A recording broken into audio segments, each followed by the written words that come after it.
De manhã, o hospital me ligou para informar que meu marido havia falecido. Fiquei em choque, completamente devastada. Mas, poucas horas depois, recebi outra ligação, desta vez do banco. Disseram que meu marido havia acabado de sacar todo o dinheiro da minha conta. Pedi as imagens das câmeras de segurança e simplesmente não acreditei em quem apareceu nelas. Mas antes de continuar, confira se você já está inscrito no canal e escreva nos comentários de onde você está assistindo este vídeo. Adoramos saber até onde nossas histórias estão chegando. Amanhã começou como qualquer outra terça-feira. Preparei café, separei os remédios para Roberto e liguei para o hospital para saber como tinha passado a noite. Estávamos lidando com um diagnóstico recente, câncer de pâncreas em estágio avançado. O médico falou que seria uma questão de tempo, mas ninguém esperava que fosse tão rápido. Estava arrumando a cama quando o telefone tocou. Era o Dr. Mendes, sua voz grave e pausada. Senhora Márcia? Sinto muito informar, mas seu marido faleceu há cerca de 1 hora. Tentamos ligar antes, mas a linha estava ocupada. A notícia não me derrubou como eu imaginava. Depois de 30 anos juntos, as últimas semanas haviam sido um longo adeus. O câncer avançou rápido, transformando meu marido forte num homem frágil e dependente. Talvez fosse alívio o que senti, pelo fim do sofrimento dele. Sentei na beirada da cama e fiquei ali, segurando o telefone mudo, tentando processar que agora era viúva. Liguei para minha filha Elisa, que morava em Curitiba. Ela prometeu pegar o primeiro voo. Depois chamei nosso filho Marcelo, que vivia a apenas 20 minutos daqui. Ele chegou rápido, com a esposa Sandra, trazendo aquele tipo de abraço que parece ensaiado, como se tivesse aprendido em algum manual como consolar a mãe viúva. Mãe, nós cuidaremos de tudo, ele disse, me tratando como se eu fosse incapaz. A funerária, os documentos, tudo. Sandra ficou me observando com uma expressão que não chegava aos olhos. Descanse um pouco, dona Márcia. Vai ser um dia difícil. A tarde passou em um borrão de telefonemas, vizinhos trazendo comida e arranjos com a funerária. O velório seria no dia seguinte. Marcelo e Sandra permaneceram na casa, ocupados com telefonemas e papeladas, enquanto eu me sentia estranhamente deslocada em minha própria tragédia. Quando finalmente consegui ficar sozinha, sentei na varanda com uma xícara de chá que não conseguia beber. O celular tocou, um número desconhecido. Senhora Márcia Almeida? Aqui é Fernanda Costa, do Banco Nacional. Sei que este não é um bom momento, mas temos um assunto urgente para tratar. Sua voz hesitou. Houve uma movimentação na sua conta conjunta que precisamos verificar. Que tipo de movimentação? Perguntei, subitamente alerta. Um saque no valor total da conta, R$180 mil, realizado hoje à tarde, por volta das 14h30. O mundo pareceu parar. Roberto havia morrido às 11h da manhã. Isso é impossível, falei com a voz tremendo. Meu marido faleceu hoje pela manhã. Um silêncio pesado do outro lado da linha. Senhora Márcia, o saque foi realizado pessoalmente na agência central, com a assinatura e documentos do seu marido. Temos as imagens da segurança. Meu coração disparou.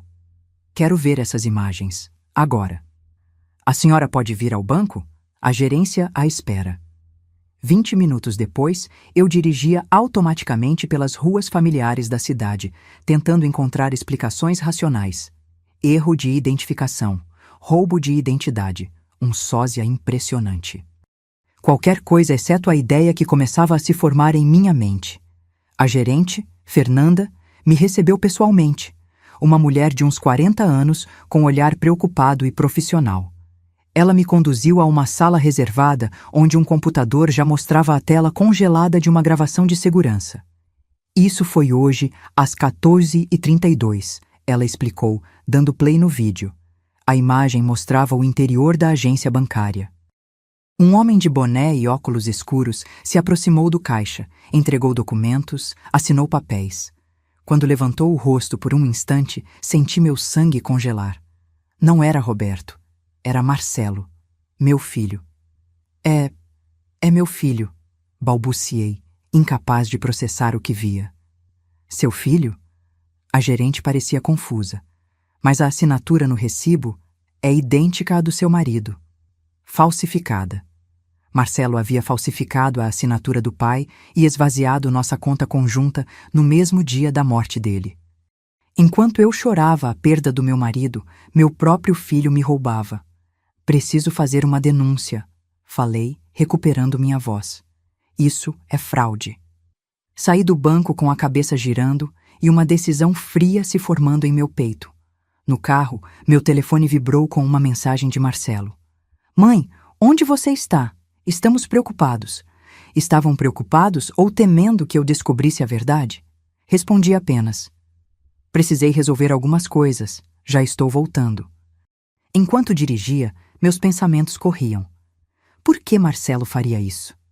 Ele sempre teve um bom emprego, pelo menos era o que dizia. Ou será que havia mais segredos escondidos em minha família do que eu jamais poderia imaginar?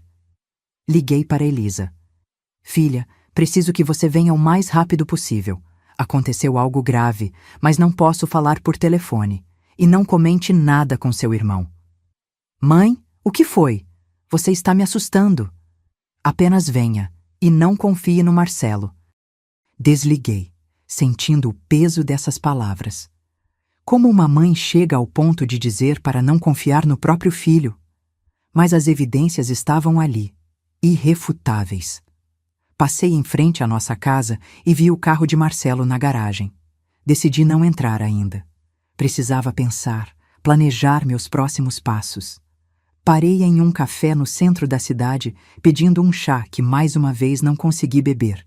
Minha cabeça fervilhava com perguntas sem respostas. Enquanto eu tentava organizar meus pensamentos, a garçonete se aproximou com o telefone do estabelecimento. Senhora, tenho uma ligação para você. Uma moça chamada Sandra. Como Sandra sabia onde eu estava? Um calafrio subiu pela minha espinha. Dona Márcia?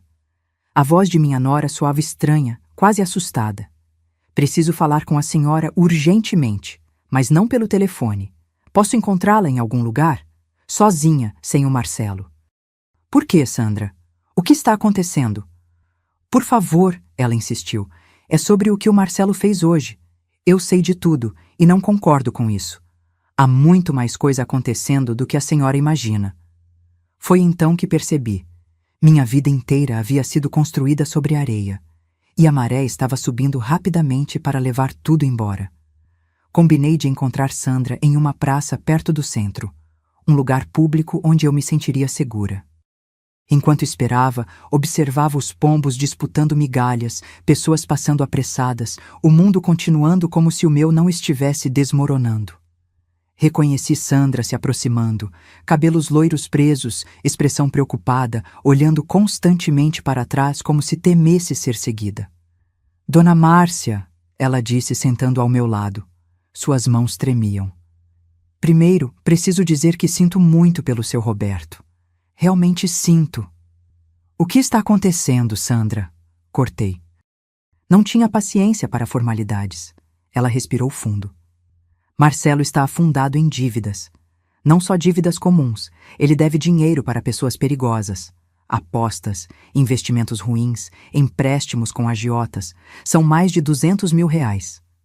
A informação me atingiu como um soco. E vocês esconderam isso de nós?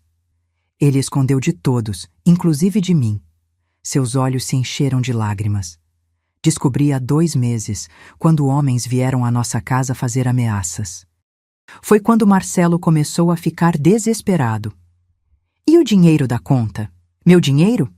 Sandra baixou a cabeça. Ele planejou isso quando soube do diagnóstico do seu Roberto. Disse que seria um empréstimo temporário, que devolveria tudo assim que resolvesse seus problemas. Ela ergueu os olhos para mim. Mas ontem à noite ouvi uma ligação. Ele falava sobre fugir, sobre um plano que tinha que dar certo. Ele não vai devolver nada, Dona Márcia. Minha mente trabalhava tentando processar tudo. Você está me dizendo que meu filho esperou seu pai morrer para me roubar e agora está planejando fugir? Tem mais. Sandra hesitou, como se estivesse decidindo quanto revelar. Encontrei remédios estranhos no nosso banheiro, remédios que não são nossos. Quando pesquisei, descobri que são um tipo de anticoagulante potente. A implicação demorou alguns segundos para me atingir. O Roberto morreu de complicações do câncer que causaram uma hemorragia interna, falei, sentindo o sangue gelar nas veias. Você está sugerindo que... Não estou afirmando nada, Sandra interrompeu nervosa. Só acho estranho.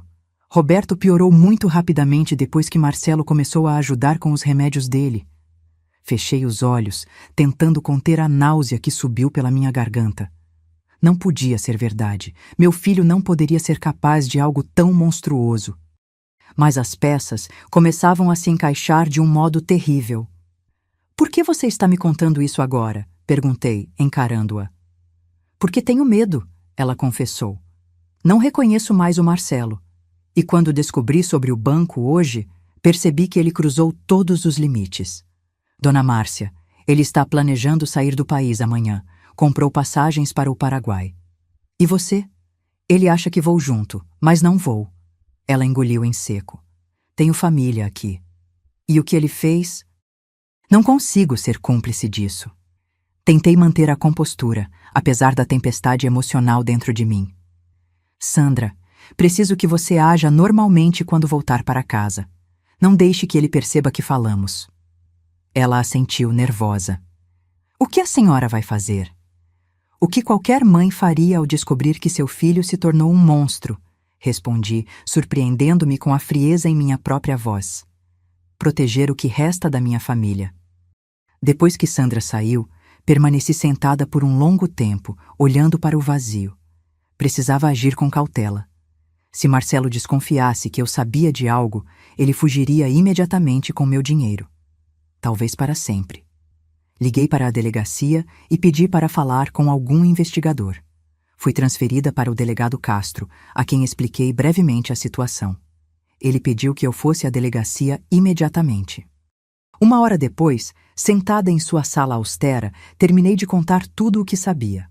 O delegado ouviu atentamente, fazendo anotações ocasionais. Senhora Márcia, temos evidências suficientes para investigar a fraude bancária. Quanto à possível interferência no quadro de saúde do seu marido, isso exigiria uma investigação mais aprofundada. Meu filho vai fugir amanhã, insisti. Precisa detê-lo antes disso. Vamos emitir um mandado para congelar os valores e impedir que ele deixe o país, o delegado garantiu. Mas precisamos ser cuidadosos. Se seu filho desconfiar que está sendo investigado, ele pode desaparecer com o dinheiro. Quando saí da delegacia, já era quase noite. Precisava voltar para casa, enfrentar Marcelo e fingir que não sabia de nada. A ideia me causava repulsa, mas era necessário. Ao chegar, encontrei a casa iluminada e o carro de Marcelo ainda na garagem. Respirei fundo antes de entrar. Ele estava na sala, mexendo no notebook. Mãe! Ele se levantou, simulando preocupação. Onde você estava? Fiquei preocupado. Tive que resolver algumas coisas no banco. Respondi vagamente, observando como sua expressão mudou por uma fração de segundo. No banco? Hoje? Mas com tudo o que aconteceu... Algumas coisas não podem esperar, filho. Mantive o tom neutro, embora meu coração estivesse acelerado. Onde está a Sandra? Foi para casa arrumar algumas roupas. Vamos ficar aqui com você esta noite. Concordei com a cabeça, agradecendo mentalmente por meus anos como professora de literatura, que me ensinaram a interpretar textos e pessoas. Marcelo estava nervoso. Seus olhos nunca se fixavam nos meus por muito tempo. Seus dedos tamborilavam na perna. Você já comeu algo? Perguntei, dirigindo-me à cozinha. Não estou com fome, ele respondeu seguindo-me. Mãe, estive pensando sobre as finanças. Você vai precisar de ajuda para administrar tudo agora. E eu posso... Amanhã falamos sobre isso. Interrompi, incapaz de ouvir aquele discurso hipócrita. Hoje só quero descansar. Ele pareceu aliviado. Claro, você deve estar exausta. Que tal eu preparar um chá para você? Observei-o enchendo a chaleira, pegando as xícaras, o mesmo homem que horas antes havia esvaziado minha conta bancária. O mesmo homem que, talvez, a ideia ainda era insuportável, tivesse acelerado a morte do próprio pai. Sandra me disse que vocês estão planejando uma viagem, comentei casualmente. Marcelo congelou por um instante. Ah, sim, só um fim de semana para espairecer um pouco. Mais para frente. Mais mentiras. Bebi o chá que ele me ofereceu apenas por educação, jogando quase tudo na pia quando ele não estava olhando. Após alguns minutos, fingi um bocejo. Vou me deitar. Amanhã será um longo dia. Em meu quarto, com a porta trancada, liguei para Elisa. Ela chegaria pela manhã. Também mandei mensagem para o delegado Castro, confirmando que Marcelo ainda estava em casa. Ele respondeu que agentes fariam vigilância discreta durante a noite e que o mandado seria cumprido pela manhã. Deitada na cama, onde dormi por décadas ao lado de Roberto, fiquei olhando para o teto. Como uma mãe não percebe que seu filho se transformou em alguém capaz de tais atrocidades? Onde eu falhei? O que eu não vi? Quase não dormi. Cada barulho na casa me deixava alerta. Por volta das 3 da manhã, ouvi passos no corredor. A porta da frente se abrindo cautelosamente, um carro dando partida. Corri para a janela a tempo de ver os faróis do carro de Marcelo se afastando. Imediatamente liguei para o número que o delegado havia me dado para emergências. Ele está saindo agora, informei. Acho que não vai esperar até amanhã para fugir. Estamos de olho, senhora, respondeu o policial de plantão. Não se preocupe. Mas como não me preocupar? A cada minuto que passava, Marcelo poderia estar mais longe, com o meu dinheiro, fugindo da justiça por crimes que eu ainda não conseguia aceitar que ele havia cometido. Aos primeiros raios de sol, ouvi uma batida na porta da frente. Ao abrir, encontrei 2 policiais. Senhora Márcia Almeida, delegado Castro nos enviou. Podemos entrar? Os policiais eram um homem e uma mulher, ambos com expressões graves e formais.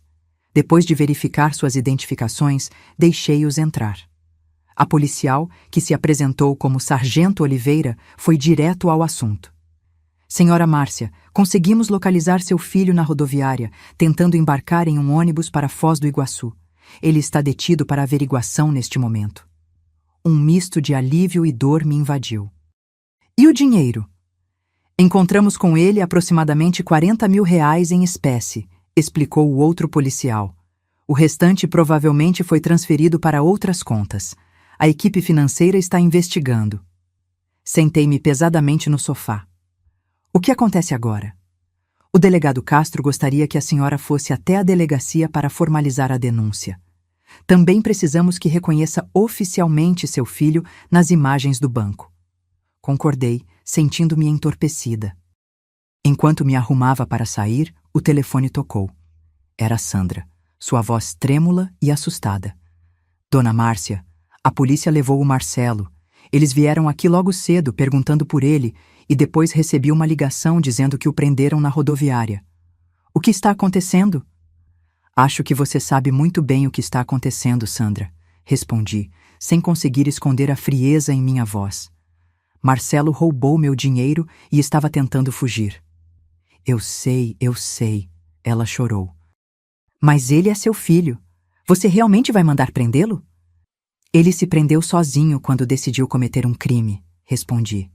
E há mais perguntas a serem respondidas. Um silêncio pesado seguiu-se. Sobre os remédios? Ela finalmente perguntou em voz baixa. Sobre tudo. Preciso desligar agora. A polícia está me esperando. Na delegacia, fui conduzida a uma sala onde o delegado Castro me aguardava. Era um homem de meia-idade, com olhar perspicaz e maneiras diretas. Senhora Márcia, antes de qualquer coisa, quero que saiba que seu filho está sendo tratado de acordo com a lei. Ele ainda não fez nenhuma declaração e pediu por um advogado. Ele confessou o roubo? Ainda não, mas as evidências são sólidas. As imagens do banco, a quantia encontrada com ele, a tentativa de fuga, tudo indica culpabilidade. O delegado deslizou algumas fotos impressas sobre a mesa, capturas de tela das imagens de segurança do banco. Nelas, via-se claramente Marcelo no caixa, falsificando a assinatura de Roberto. Confirma que este é seu filho, Marcelo Almeida, de 32 anos? Sim, confirmei, sentindo um nó na garganta. É ele. E esta assinatura, ele mostrou um documento de saque. Você reconhece como sendo uma falsificação da assinatura do seu marido? Examinei cuidadosamente. Era uma cópia quase perfeita da assinatura de Roberto, mas havia pequenas diferenças que só alguém familiarizado notaria. Sim, é uma falsificação. O delegado assentiu fazendo anotações. Há outra questão que precisamos abordar. Ele continuou com voz mais grave. Sua nora Sandra nos procurou esta manhã com uma informação preocupante sobre possíveis medicamentos administrados ao seu marido. Senti meu estômago afundar. Então ela contou a vocês também. Ela entregou um frasco de medicamento que encontrou na casa de vocês. É um anticoagulante potente que não foi prescrito por nenhum médico para seu marido ou qualquer membro da família. Fechei os olhos, lutando contra as lágrimas. O Roberto morreu de complicações que incluíram hemorragia interna. Estamos cientes disso. Já solicitamos ao hospital os registros médicos completos do seu marido e estamos considerando solicitar uma autópsia, se você concordar. A ideia de Roberto sendo exumado, seu corpo violado mesmo após a morte, me causou arrepios. Mas se havia a menor possibilidade de que Marcelo tivesse... Não, eu nem conseguia formular o pensamento completo. Faça o que for necessário, respondi com a voz firme. Quero a verdade, seja ela qual for. Nesse momento, a porta se abriu e um oficial anunciou a chegada da minha filha Elisa. Quando ela entrou, seu rosto estava pálido e seus olhos vermelhos de tanto chorar. Mãe! Ela correu para me abraçar. O que está acontecendo? Me ligaram dizendo que o Marcelo foi preso. Olhei para o delegado, que assentiu discretamente, e saiu da sala para nos dar privacidade. Com o coração pesado, contei tudo a Elisa. O dinheiro roubado, a tentativa de fuga e as terríveis suspeitas sobre a morte de Roberto. Não. Ela balançou a cabeça, incrédula. Marcelo não faria isso. Ele não seria capaz... Eu também não queria acreditar, respondi, segurando suas mãos. Mas as evidências estão lá, Elisa. Ele falsificou a assinatura do seu pai e esvaziou nossa conta no mesmo dia da morte dele. Ele estava fugindo com o dinheiro. Esses são fatos, não suposições. Elisa ficou em silêncio por um longo momento. E os remédios? Você realmente acha que ele poderia ter... Ela não conseguiu completar a frase. Não sei, admiti. Espero do fundo do meu coração que não. Mas precisamos descobrir a verdade. O delegado retornou, acompanhado de uma mulher em trajes formais que se apresentou como a promotora encarregada do caso. Senhora Márcia, já temos evidências suficientes para indiciar seu filho por estelionato e falsificação documental, ela explicou. Quanto à outra acusação mais grave, precisaremos de mais investigação. Posso vê-lo? Perguntei, surpreendendo a mim mesma com o pedido. A promotora e o delegado trocaram olhares. Se ele e o advogado dele concordarem, sim, respondeu o delegado. Mas devo avisá-la que ele está muito hostil no momento. Compreendo, mas preciso olhar nos olhos dele. Após alguns arranjos, fui conduzida a uma sala de visitas, onde Marcelo aguardava, algemado e vestindo o uniforme cinza dos detidos. Seu advogado, um homem de terno caro e expressão calculista, estava ao seu lado. Quando entrei, Marcelo ergueu os olhos. Por um instante, vi medo em seu olhar, logo substituído por uma máscara de indignação. Mãe, ele disse com a voz controlada. Isso é um grande mal-entendido.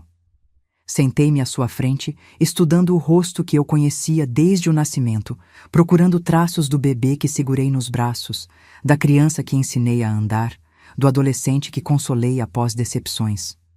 Estava tudo lá, mas havia algo mais agora.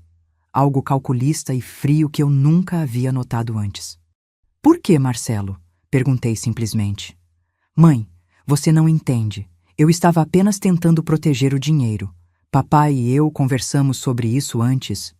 Mentira, interrompi com uma calma que me surpreendeu. Seu pai morreu achando que nosso dinheiro estava seguro.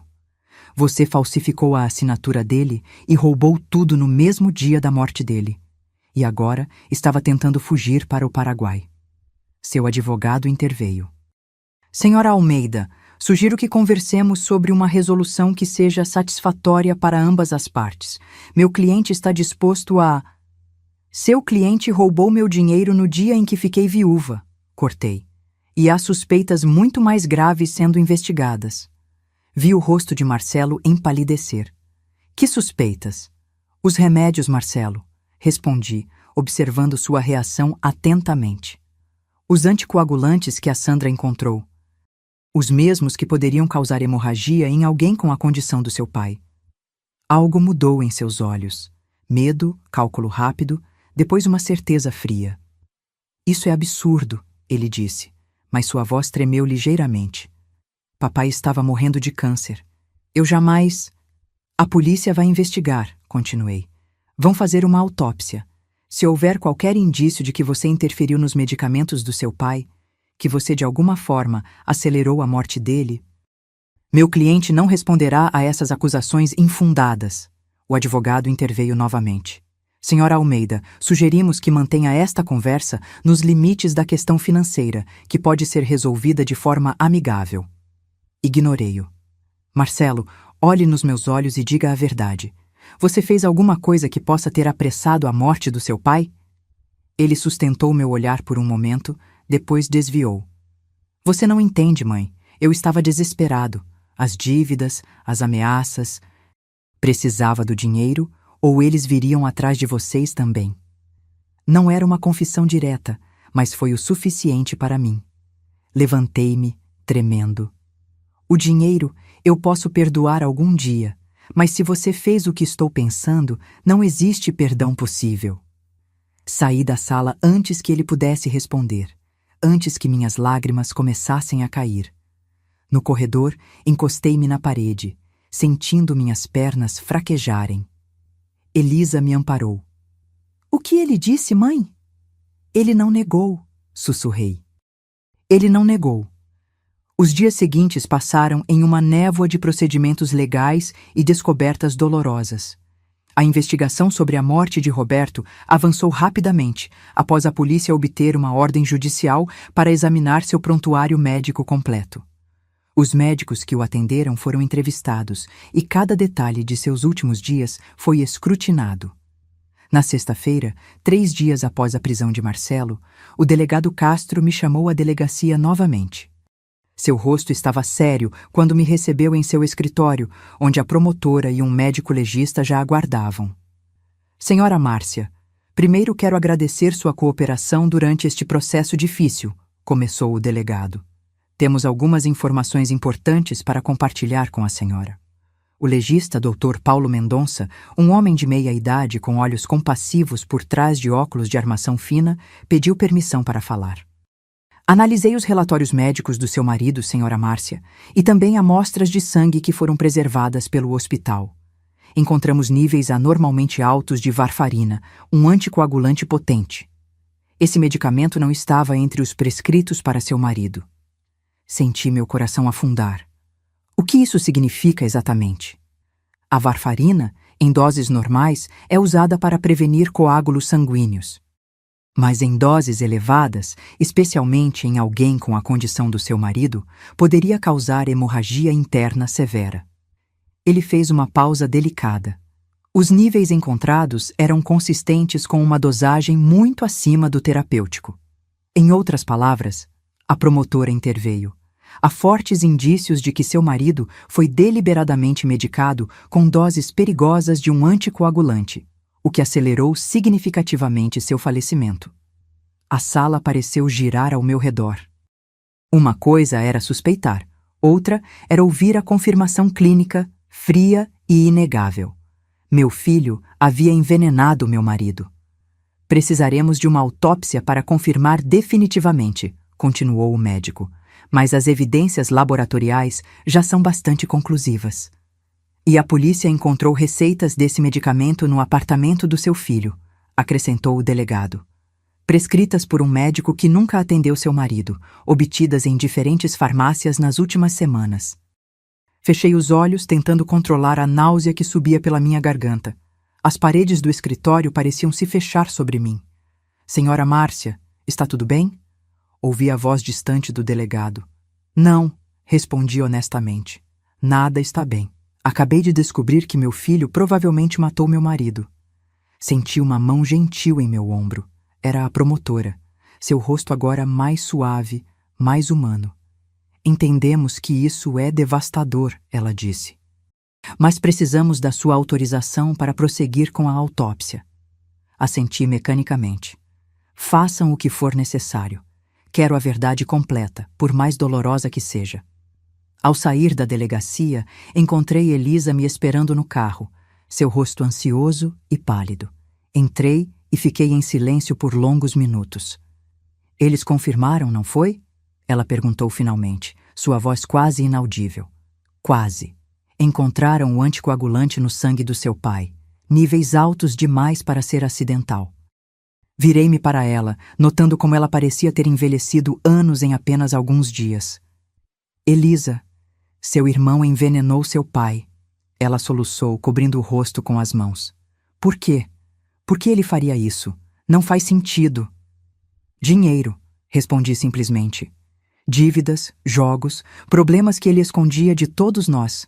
Ele não podia esperar que seu pai morresse naturalmente. Precisava do dinheiro imediatamente. Elisa ligou o carro com mãos trêmulas. Para onde vamos agora? Para casa. Preciso de um tempo para processar tudo isso. No caminho, meu telefone tocou. Era o advogado de Marcelo. Senhora Almeida, meu cliente gostaria de falar com a senhora novamente. Ele tem informações importantes sobre o caso. Que tipo de informações? Prefiro não discutir por telefone, mas acredito que seria do seu interesse ouvir o que ele tem a dizer. Depois de desligar, relatei a conversa a Elisa. Você vai? Ela perguntou preocupada. Vou. Preciso ouvir o que ele tem a dizer, mesmo que sejam mais mentiras. No dia seguinte, voltei à delegacia. Marcelo parecia diferente. O cabelo desgrenhado, olheiras profundas, uma barba de 3 dias que nunca antes havia permitido crescer. Seu advogado, no entanto, estava imaculadamente vestido e composto. Senhora Almeida, começou o advogado, meu cliente está disposto a cooperar plenamente com a investigação financeira. Ele fornecerá todas as informações sobre as transferências bancárias e está comprometido a ressarcir integralmente o valor retirado da conta. Em troca de quê? Perguntei, desconfiada. Em troca da sua consideração quanto às outras acusações mais sérias que estão sendo consideradas. Olhei diretamente para Marcelo.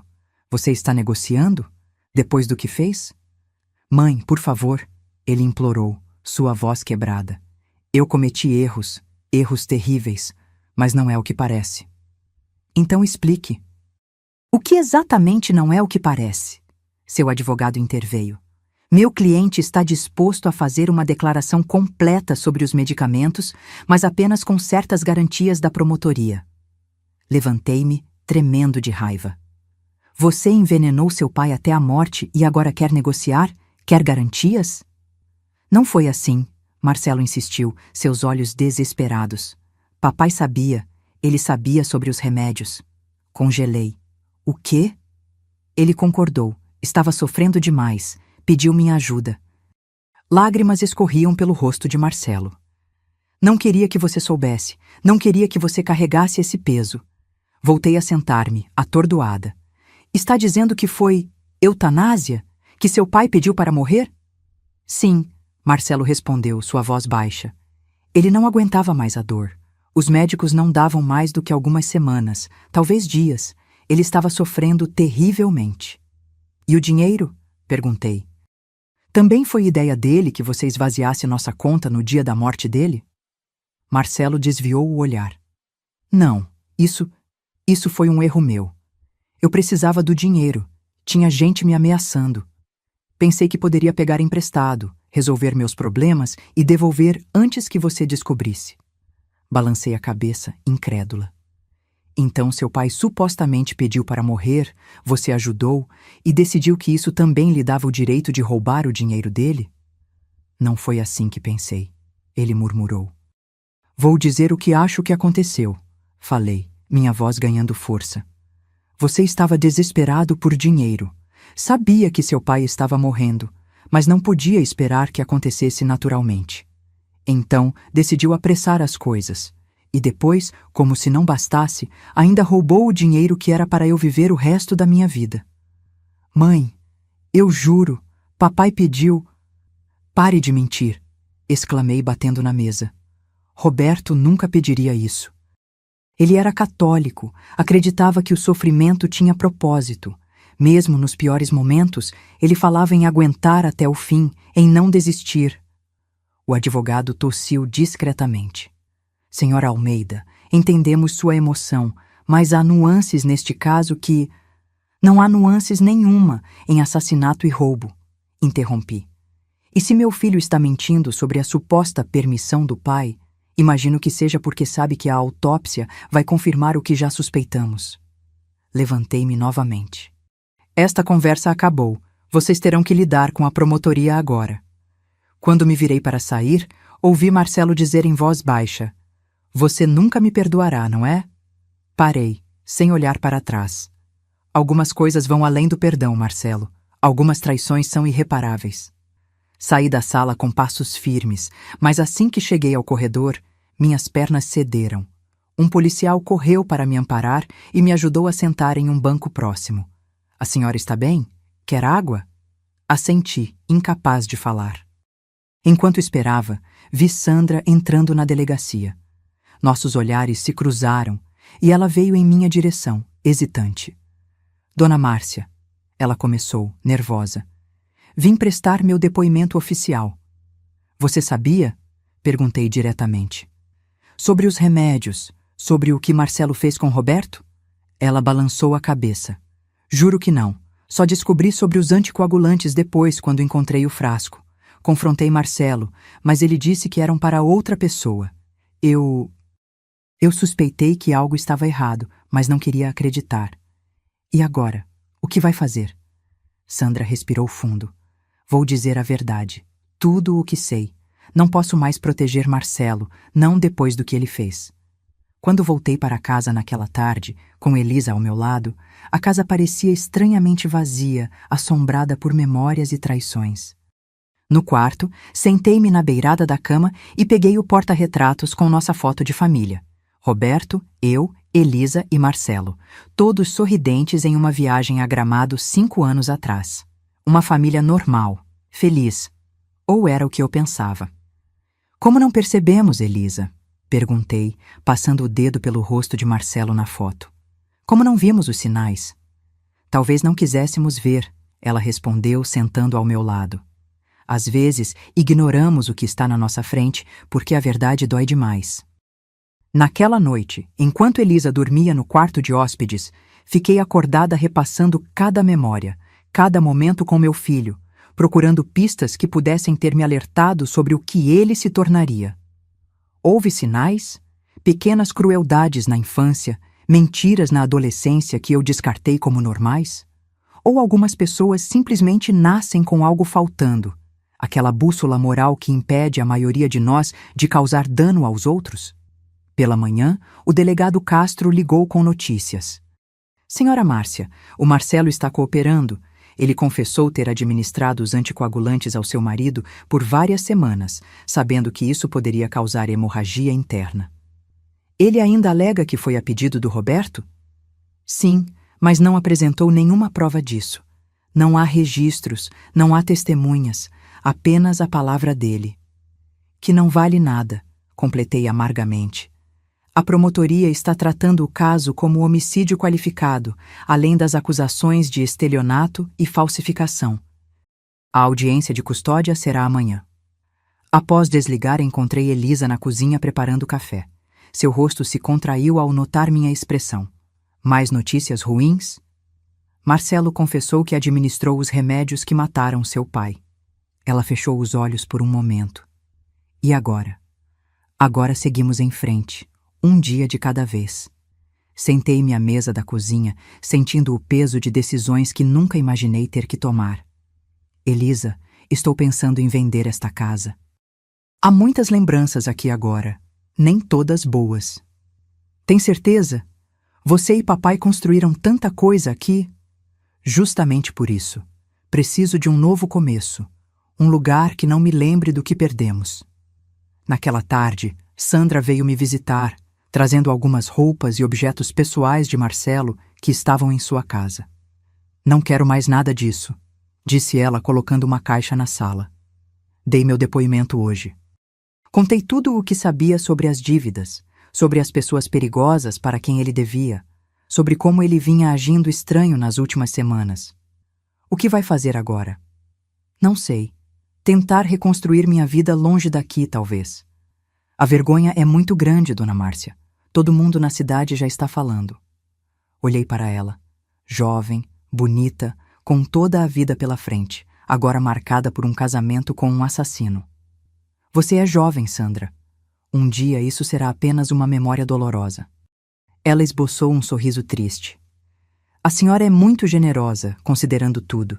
Eu poderia ter falado mais cedo, poderia ter suspeitado mais. Todos nós poderíamos ter feito mais, interrompi gentilmente. Mas o único responsável pelas escolhas de Marcelo é ele mesmo. A audiência de custódia foi breve e tensa. Marcelo, representado por seu advogado, viu a juíza negar o pedido de liberdade provisória devido à gravidade das acusações e ao risco de fuga já demonstrado. Sentada no fundo da sala, observei meu filho ser levado de volta à cela, suas costas curvadas como se carregasse um peso invisível. O advogado dele me abordou na saída. Senhora Almeida, esperamos que reconsidere sua posição. Uma declaração sua em apoio ao seu filho poderia fazer diferença significativa no processo. Em apoio? Repeti, incrédula. Ele matou meu marido e me roubou. Que tipo de mãe eu seria se apoiasse isso? Uma mãe que acredita na possibilidade de redenção, ele respondeu suavemente. Pense nisso, por favor. Caminhei para fora do tribunal sentindo-me estranhamente leve, como se tivesse deixado algo pesado para trás. Talvez fosse a ilusão da família perfeita que tentei manter por tanto tempo. Ou talvez fosse simplesmente a aceitação da verdade, por mais dolorosa que fosse. No estacionamento, encontrei Sandra aguardando nervosamente ao lado de seu carro. Como foi? Ela perguntou. Ele ficará preso durante o processo. O julgamento provavelmente demorará alguns meses. Ela assentiu, mexendo inquietamente com as chaves em suas mãos. Dona Márcia, tem uma coisa que preciso mostrar para a senhora. Não mostrei antes porque estava com medo. Abriu a bolsa e tirou um envelope amassado. Encontrei isso entre as coisas do Marcelo depois que ele foi preso. São e-mails impressos, conversas dele com um amigo. Peguei o envelope com mãos trêmulas e comecei a ler os e-mails. Eram trocas de mensagens entre Marcelo e um amigo chamado Rogério, datadas de semanas antes da morte de Roberto. Nelas, Marcelo discutia abertamente seu plano. O velho está demorando demais para morrer. Preciso acelerar as coisas ou os caras vão atrás de mim. Consegui umas pílulas que devem ajudar. Sandra não sabe de nada e mamãe é ingênua demais para desconfiar. Em outra mensagem. Comecei a dar os anticoagulantes misturados no suco. Ninguém percebe. O médico disse que ele tem no máximo 1 mês, mas não posso esperar tanto. Assim que ele se for, pego o dinheiro da conta e resolvo tudo. Meus olhos se encheram de lágrimas de raiva e dor. Aqui estava a prova definitiva, em suas próprias palavras. Não havia pedido de ajuda de Roberto. Não havia eutanásia consensual. Apenas assassinato frio e calculista por dinheiro. Por que não mostrou isso antes? Perguntei a Sandra, minha voz trêmula. Porque eu também apareço nas mensagens. Ele fala como se eu não soubesse, mas... Eu tinha suspeitas. Ignorei os sinais, fingi que não estava acontecendo. Ela começou a chorar. Eu deveria ter feito algo. Deveria ter falado com a senhora, com alguém. Talvez seu marido ainda estivesse vivo. Olhei para a jovem diante de mim, assustada, culpada, tentando fazer o certo tarde demais. Eu queria odiá-la por sua omissão, mas reconheci nela o mesmo tipo de cegueira que eu mesma tivera. Você precisa entregar isso à polícia, falei, devolvendo o envelope. Não importa o que aconteça com você agora, a verdade precisa vir à tona. Ela assentiu, enxugando as lágrimas. Vou agora mesmo à delegacia. E depois, acho que vou voltar para a casa dos meus pais por um tempo. Nos despedimos com um abraço desajeitado, duas mulheres unidas pela traição do mesmo homem, cada uma carregando sua própria culpa e dor. Nos dias seguintes, a história dominou as manchetes locais. Filho envenena pai doente para roubar herança. Professor aposentado foi vítima do próprio filho. A pequena cidade onde vivíamos por décadas agora fervilhava com o escândalo. Vizinhos que antes acenavam amigavelmente agora desviavam o olhar, constrangidos ou curiosos demais. Uma semana após a audiência, fui ao cemitério onde Roberto havia sido sepultado. Seu corpo tinha sido brevemente exumado para a autópsia, que confirmou o que já sabíamos: níveis letais de anticoagulantes que haviam provocado hemorragia interna maciça, acelerando sua morte em semanas, talvez meses. Diante do túmulo recém-fechado, coloquei um buquê de lírios, suas flores favoritas, e me permiti chorar abertamente pela primeira vez desde que tudo começou. Sinto muito, Roberto, sussurrei, tocando a lápide fria. Sinto muito por não ter percebido, por não ter protegido você, nosso próprio filho. Minha voz falhou. Uma mão suave tocou meu ombro. Era Padre Miguel, o sacerdote da nossa paróquia, que aparentemente tinha vindo visitar outro túmulo. Márcia, ele disse gentilmente, como está se sentindo? Perdida, respondi honestamente. Como uma mãe segue adiante depois de descobrir que seu filho é um assassino? O padre suspirou, seu rosto enrugado demonstrando compaixão. Não tenho respostas fáceis, minha filha. Apenas sei que nenhuma mãe deveria carregar a culpa pelos atos de um filho adulto. Mas onde errei? Como não percebi o que ele estava se tornando? Você deu a ele amor, valores, educação. As escolhas que ele fez como adulto são responsabilidade dele, não sua. Ele fez uma pausa. Sei que é difícil de aceitar, mas alguns desvios de caráter vão além da nossa compreensão. Ficamos em silêncio por alguns minutos, contemplando o túmulo de Roberto. Finalmente, o padre perguntou: Você já pensou em visitá-lo, seu filho? Para quê? Para ouvir mais mentiras? Talvez não para ele, mas para você mesma, para encontrar algum tipo de fechamento. Refleti sobre suas palavras durante o caminho de volta para casa. Fechamento. Era isso que eu buscava? Ou era alguma explicação impossível que pudesse fazer sentido do insensato, que pudesse transformar meu filho de monstro de volta a humano? Em casa, encontrei Elisa organizando papéis na mesa da sala. Contas, documentos, o inventário preliminar dos bens de Roberto. Como foi no cemitério? Ela perguntou. Encontrei o padre Miguel. Ele sugeriu que eu visitasse seu irmão. Elisa parou o que estava fazendo. E você vai? Não sei. Parte de mim quer entender, quer ouvir dele, cara a cara, sem advogados ou policiais. Mas outra parte teme que não haja nada para entender. Que a explicação seja simplesmente que seu irmão se tornou alguém capaz de matar o próprio pai por dinheiro. Se você for, quero ir junto, Elisa afirmou. Não quero que enfrente isso sozinha. Na manhã seguinte, fomos juntas ao presídio. Marcelo parecia ainda mais abatido que na audiência. Quando nos viu, seus olhos se iluminaram brevemente com esperança. Mãe Elisa, ele disse sentando-se à nossa frente. Vocês vieram. Viemos porque precisamos ouvir a verdade, Marcelo, respondi. A verdade completa, sem mais mentiras ou manipulações. Devemos isso ao seu pai. Já disse a verdade. Papai estava sofrendo, ele pediu. Pare, interrompi, colocando os e-mails impressos sobre a mesa. Sandra entregou isso à polícia, suas mensagens para Rogério planejando tudo.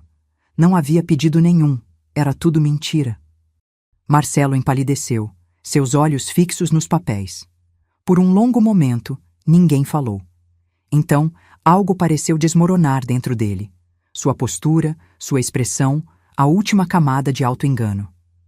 Eu não queria que ele sofresse, disse finalmente, sua voz quase inaudível.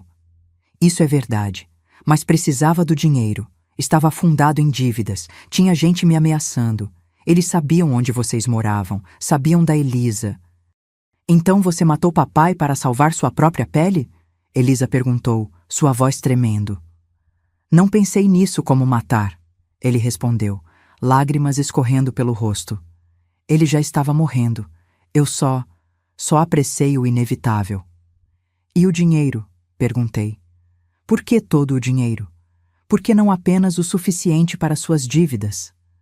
Marcelo abaixou a cabeça. Porque sabia que não poderia voltar depois. Sabia que eventualmente descobririam. Precisava de dinheiro para fugir, começar de novo em outro lugar. Um silêncio pesado caiu sobre nós.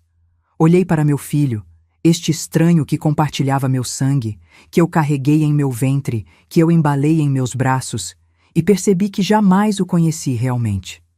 O que você espera de nós agora, Marcelo? Perguntei finalmente. Perdão? Compreensão? Não sei, ele respondeu honestamente. Não sei se mereço qualquer coisa de vocês. Não, você não merece, concordou Elisa com lágrimas nos olhos. Mas ainda assim, parte de mim quer entender como chegamos a este ponto. Eu perdi o controle da minha vida, ele disse após um momento. Uma aposta ruim levou a outra, um empréstimo a outro, e quando percebi, estava tão fundo que não conseguia ver saída. Não estou pedindo que entendam ou perdoem. Só quero que saibam que sinto muito. Muito mesmo. Sentir muito não traz papai de volta, Elisa respondeu. Não apaga o que você fez. Eu sei.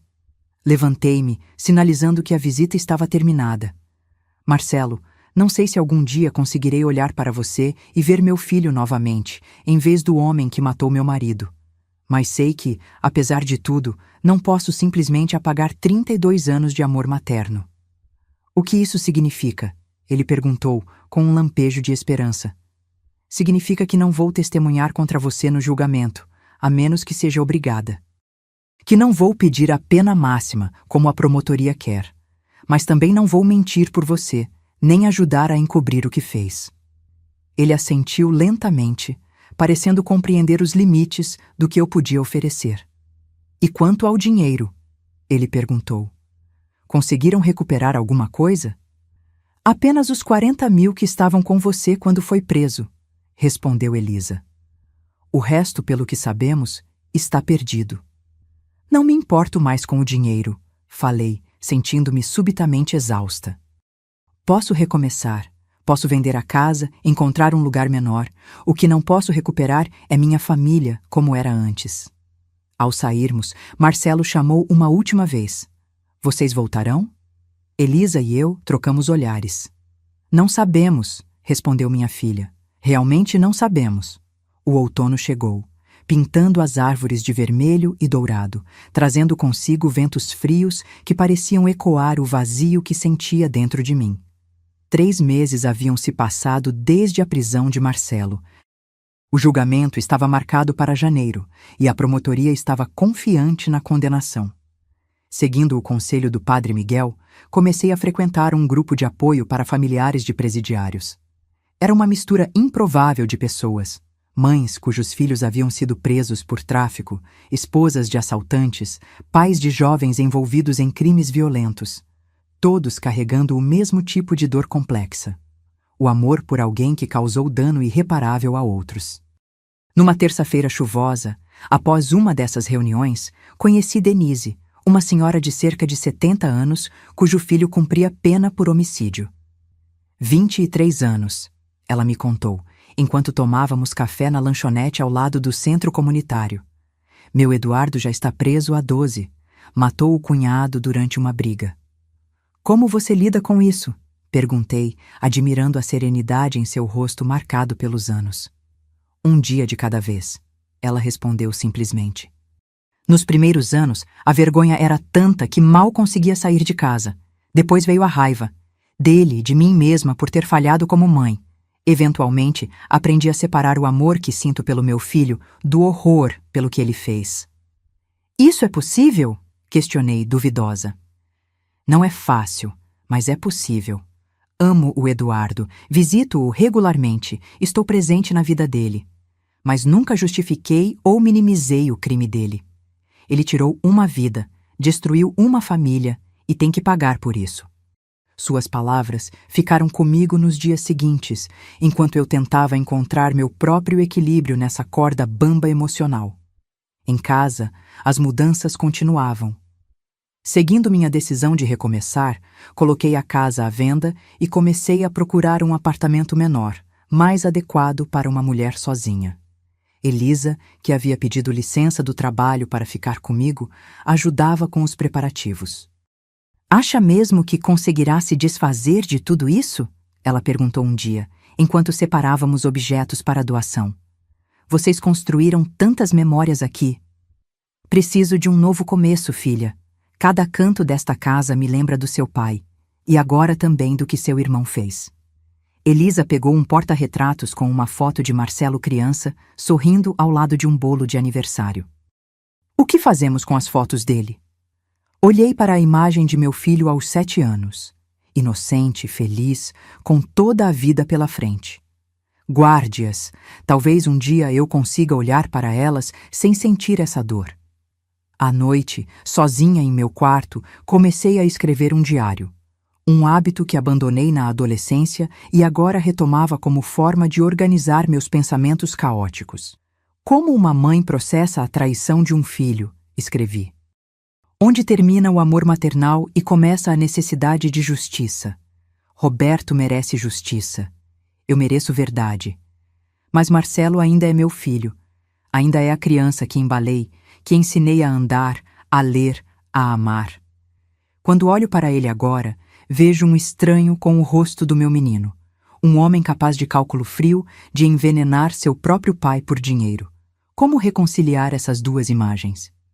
No final de outubro, recebi uma ligação inesperada. Era Rogério, o amigo com quem Marcelo havia trocado os e-mails incriminadores. "Senhora Márcia, sou Rogério Campos, amigo do Marcelo. Gostaria de conversar com a senhora, se possível." Hesitei, desconfiada. "Sobre o que exatamente?" "Sobre os e-mails, sobre as dívidas do Marcelo. Há coisas que acho que a senhora deveria saber." Combinamos de nos encontrar em um café no centro da cidade. Rogério era mais velho que Marcelo, talvez uns 40 anos, com aparência de executivo e maneiras polidas. "Agradeço por aceitar me encontrar", ele começou. "Primeiro, quero dizer que estou profundamente arrependido por meu papel em tudo isso. Deveria ter alertado alguém quando percebi o que Marcelo estava planejando." "Por que não alertou?" perguntei diretamente. Ele desviou o olhar. "Por covardia, talvez. Ou por lealdade equivocada. Marcelo e eu nos conhecemos em um cassino clandestino há alguns anos. Ambos tínhamos problemas com jogos." "Problemas?" "Vício. Apostávamos compulsivamente, dinheiro que não tínhamos. Eu consegui me afastar, entrar para os jogadores anônimos. Marcelo não. Ele continuou afundando, pedindo empréstimos a pessoas perigosas." "Que pessoas?" "Agiotas, principalmente um chamado Pereira. Ele não é alguém com quem se deva brincar. Quando os juros se acumularam e Marcelo não conseguiu pagar, Pereira começou a fazer ameaças, não só contra Marcelo, mas contra sua família também. Então foi por isso que ele ficou desesperado", concluí, tentando entender. "Em parte, sim, mas há mais." Rogério hesitou. Marcelo tinha outro problema, além do jogo. Drogas. Cocaína, principalmente. Começou como algo recreativo, para aguentar as noites nos cassinos, mas se transformou em dependência. A informação me atingiu como um soco. Meu filho, um viciado em drogas? Como não percebi? "Ele escondia bem", continuou Rogério, como se lesse meus pensamentos. "Era funcional, mantinha as aparências, mas os problemas se acumularam rapidamente. O jogo para pagar as drogas, mais drogas para lidar com a ansiedade do jogo, mais dívidas, mais mentiras." "Por que está me contando isso agora?" perguntei, tentando absorver essas novas e dolorosas revelações. Rogério suspirou, passando a mão pelo cabelo. "Porque fui intimado a testemunhar no julgamento e vou contar tudo isso ao tribunal. Achei que a senhora merecia saber antes, diretamente de mim, não num ambiente hostil como um tribunal. Há mais alguma coisa que eu deveria saber?" Sim, Marcelo tentou parar várias vezes, com o jogo, com as drogas. Chegou a frequentar algumas reuniões de narcóticos anônimos comigo, mas nunca conseguiu se manter limpo por muito tempo. Ele fez uma pausa. E quando seu marido adoeceu, Marcelo viu uma oportunidade. Começou a falar sobre a herança, sobre como resolveria tudo quando o dinheiro viesse. Mas Roberto não tinha uma grande herança para deixar, expliquei. Apenas a casa, alguns investimentos modestos e nossas economias. Marcelo exagerava. Para os credores, para si mesmo talvez. Em sua mente o dinheiro resolveria tudo. As dívidas, o vício, os problemas com Pereira. E quando percebeu que não seria suficiente ou que demoraria demais, ele perdeu o controle. Rogério completou sombriamente. Começou a falar em ajudar seu marido a partir mais rápido. No começo, pensei que fosse apenas desabafo, o tipo de coisa terrível que alguém desesperado diz sem intenção real. Quando percebi que era sério, já era tarde demais. Ficamos em silêncio por algum tempo, cada um perdido em seus próprios pensamentos. Finalmente perguntei: Você acha que ele se arrepende, genuinamente? Rogério refletiu antes de responder. Acho que sim. Não pelo motivo certo, talvez, mais pelo que perdeu do que pelo que fez. Mas há arrependimento ali. Quando o visitei na prisão, ele estava diferente, mais lúcido, mais presente. A abstinência forçada das drogas parece ter clareado sua mente. Ele já está se recuperando, comentei amargamente. Enquanto Roberto está morto e eu estou tentando juntar os cacos da minha vida. Sei que nada que eu diga aliviará sua dor, Rogério falou, levantando-se para sair. Só espero que entender o contexto completo, por pior que seja, possa ajudá-la de alguma forma a processar tudo isso. Quando ele saiu, permaneci sentada no café por um longo tempo, digerindo essas novas informações. Meu filho, viciado em jogos e drogas, endividado com criminosos, desesperado a ponto de matar o próprio pai. Como uma mãe não percebe algo assim? Como isso acontece bem debaixo do seu nariz sem que você veja os sinais? Naquela noite, acordei sobressaltada às 3 da manhã, com o coração acelerado e a mente agitada. Levantei-me e fui até a cozinha, onde tantas vezes Roberto e eu havíamos conversado nas madrugadas insones. Servindo-me de um copo d'água, notei uma pasta sobre a mesa, documentos do inventário que Elisa e eu estávamos organizando. Abri-a distraidamente e comecei a folhear os papéis. Entre eles, encontrei algo que não havia notado antes, uma carta manuscrita de Roberto endereçada a mim, datada de uma semana antes de sua morte. Minha querida Márcia, começava a carta. Se você está lendo isto, provavelmente já parti. Quis escrever estas palavras enquanto ainda tenho clareza e força para garantir que você saiba o quanto foi amada e o quanto nossa vida juntos significou para mim. As lágrimas embaçavam minha visão enquanto eu lia suas reflexões sobre nossa vida, seus pedidos de perdão por pequenas mágoas ao longo dos anos, sua gratidão por nosso tempo juntos. Então, próximo ao final, um parágrafo me fez congelar. Estou preocupado com Marcelo. Nos últimos meses, notei mudanças nele. Nervosismo, pedidos frequentes por dinheiro, conversas estranhas ao telefone. Tentei conversar com ele, mas ele se esquiva. Sei que algo está errado e temo não estar aqui para ajudá-lo a superar seja lá o que for. Cuide dele, Márcia. Não deixe que ele se perca completamente. Roberto sabia. Talvez não soubesse exatamente o que estava acontecendo, mas percebeu que algo estava errado com nosso filho. E mesmo assim, morreu pelas mãos desse mesmo filho que queria proteger. A ironia era tão cruel que me fez dobrar sobre mim mesma, apertando a carta contra o peito enquanto soluçava silenciosamente. Foi assim que Elisa me encontrou na manhã seguinte, adormecida na mesa da cozinha, com a carta de Roberto ainda nas mãos. "Mãe?" ela chamou preocupada. "Você está bem?" Entreguei-lhe a carta sem dizer nada. Ela a leu em silêncio, seus olhos se enchendo de lágrimas. "Oh, papai", sussurrou ela quando terminou. Ele se preocupava com Marcelo até o fim. E Marcelo o matou, completei, minha voz embargada pelo sono e pela emoção. A pessoa que mais o amava, que mais se preocupava com ele. Elisa sentou-se ao meu lado, segurando minha mão. O que você quer fazer, mãe? Com isso, com tudo? A pergunta pairou no ar entre nós, pesada com implicações. O que eu queria? Justiça para Roberto? Certamente. Punição para Marcelo? Sim, ele merecia pagar por seus crimes. Mas havia algo mais, algo que só agora começava a reconhecer. Eu queria entender. Entender como meu filho se transformou em um assassino, como nossa família aparentemente normal desmoronou tão completamente. Quero a verdade, respondi finalmente.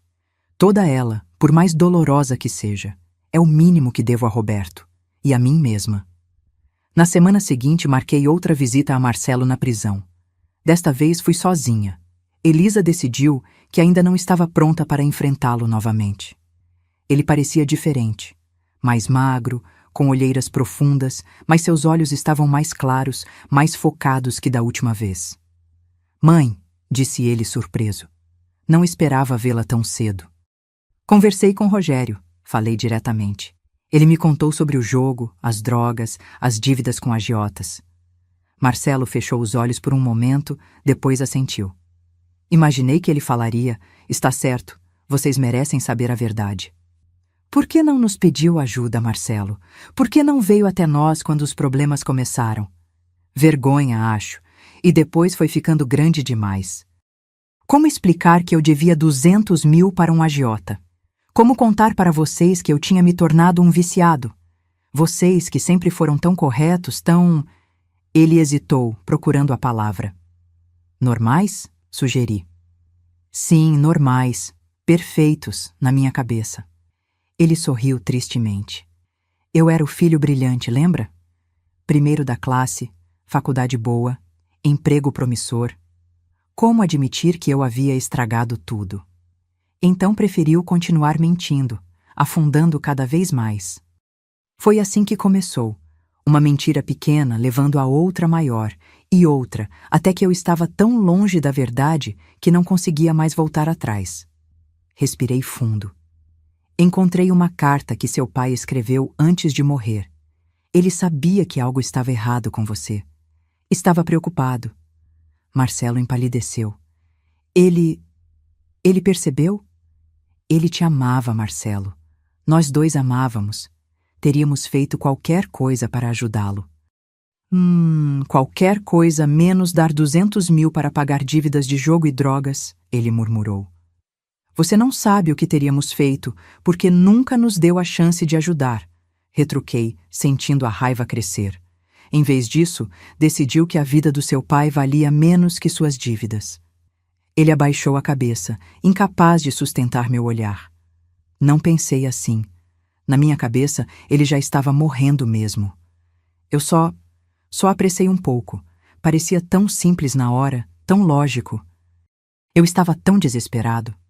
E o dinheiro? Onde está o resto? Transferi para várias contas diferentes. A maior parte já foi para o Pereira, para pagar o que eu devia. O resto? Sinceramente, não sei. Sandra tinha acesso a algumas contas. Ela pode ter pegado. Você deu o dinheiro para o agiota e mesmo assim tentou fugir? Porque sabia que não seria suficiente. Ele queria mais, sempre mais. Os juros nunca paravam de crescer. Olhei para meu filho, este estranho que compartilhava meu sangue, e vi algo que não tinha notado antes. Medo. Um medo profundo e visceral. O tipo de medo que distorce a realidade, que transforma pessoas normais em monstros. Você está limpo agora? Perguntei. Sim. Não por escolha, claro. Mas sim, estou limpo pela primeira vez em anos. É difícil, mas também clarificador. Consigo pensar melhor. E o que você pensa agora que está pensando melhor? Ele refletiu por um momento.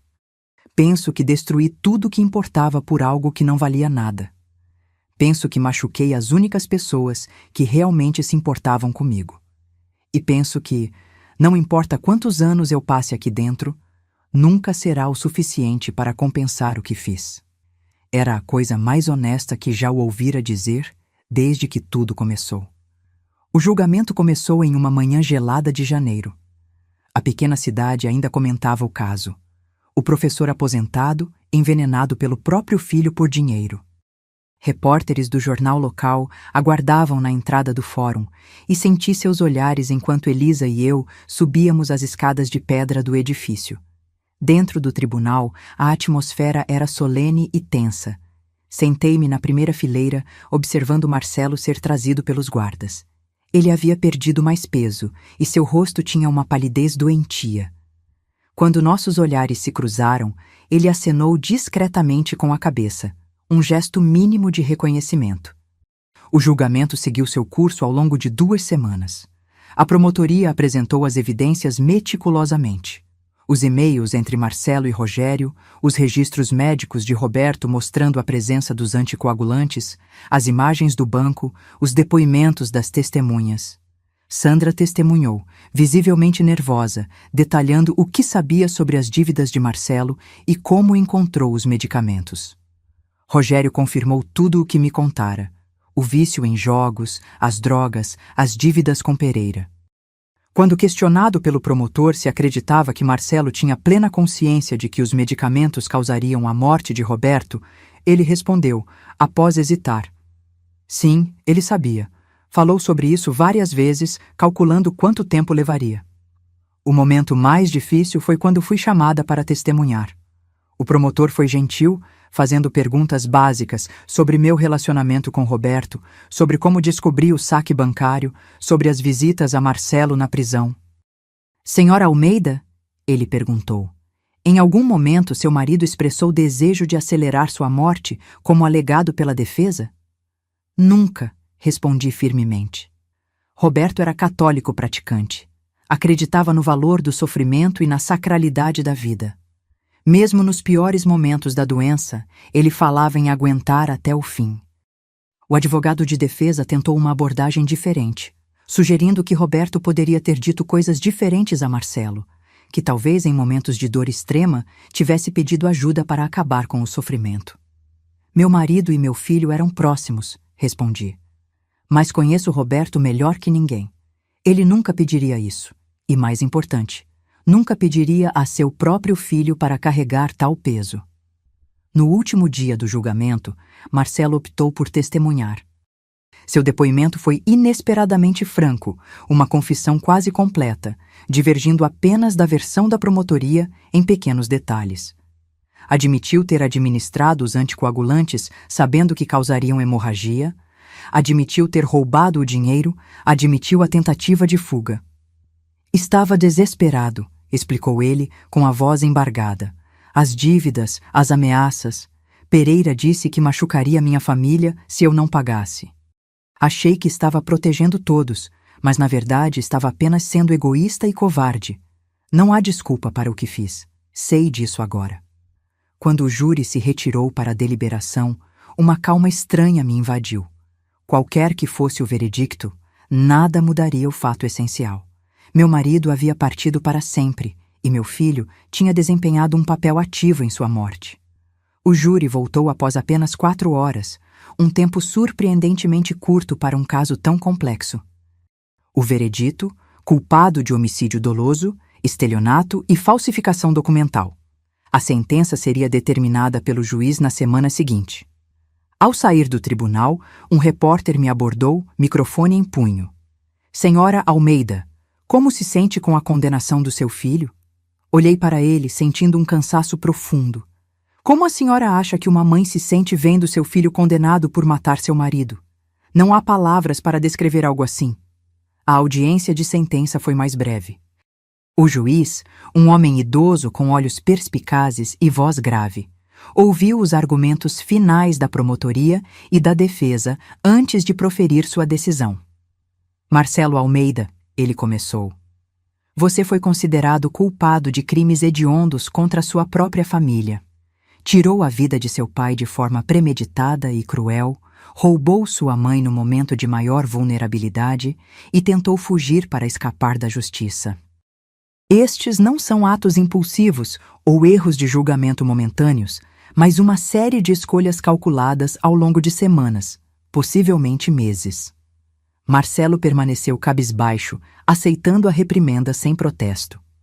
No entanto, continuou o juiz, o tribunal reconhece os fatores atenuantes apresentados pela defesa: sua dependência química, a ausência de antecedentes criminais, sua confissão e aparente arrependimento. Considerando todos estes elementos, sentencio você a 20 anos de reclusão pelo crime de homicídio doloso, mais 5 anos pelos crimes de estelionato e falsificação, a serem cumpridos consecutivamente. 25 anos. Marcelo teria quase 60 anos quando saísse da prisão, se conseguisse a progressão de regime e outros benefícios legais. Mais velho do que Roberto quando morreu. Ao ouvir a sentença, Marcelo não demonstrou surpresa ou revolta. Parecia quase aliviado, como se finalmente pudesse começar a pagar sua dívida, como se a incerteza fosse pior que a punição. Quando os guardas vieram buscá-lo, ele se virou na minha direção. Sinto muito, mãe, disse, alto o suficiente para que eu ouvisse. Por tudo. Não respondi. Não havia resposta possível para aquelas palavras, nenhuma que fizesse justiça à complexidade do que eu sentia. Nos meses seguintes, a vida adquiriu uma nova rotina. Vendi a casa onde vivemos por tantos anos e comprei um pequeno apartamento próximo à universidade, onde havia lecionado. O dinheiro era apertado. A maior parte das economias havia desaparecido com Marcelo, mas era suficiente para viver com simplicidade. Elisa voltou para Curitiba, retomando seu trabalho e sua vida, embora ligasse todos os dias e viesse me visitar mensalmente. Sandra mudou-se para outra cidade, buscando um novo começo, longe dos olhares curiosos e julgadores. Ocasionalmente recebia notícias dela, sempre formais e distantes. Quanto a Marcelo, mantive contato mínimo através de cartas. Ele escrevia regularmente, longas missivas confessionais, reflexivas, repletas de arrependimento e promessas de mudança. Falava sobre a terapia que começou na prisão, sobre os grupos de apoio para dependentes químicos que frequentava, sobre os livros que lia, sobre seus planos para um futuro distante. Eu respondia com cartas curtas e factuais, notícias sobre Elisa, sobre a venda da casa, sobre minha saúde. Não conseguia oferecer perdão ou consolo, mas também não conseguia cortar completamente o vínculo. Era meu filho, apesar de tudo. Em uma tarde de primavera, quase um ano após a morte de Roberto, recebi uma visita inesperada. Um homem alto e bem vestido bateu à minha porta, apresentando-se como Dr. Ricardo Mendes, psiquiatra do presídio onde Marcelo cumpria a pena. Senhora Almeida, espero não estar incomodando, disse ele educadamente. Estou na cidade para uma conferência e pensei que talvez pudéssemos conversar sobre seu filho. Relutante, convidei-o a entrar. Sentamos na pequena sala do meu apartamento e ele recusou polidamente o café que ofereci.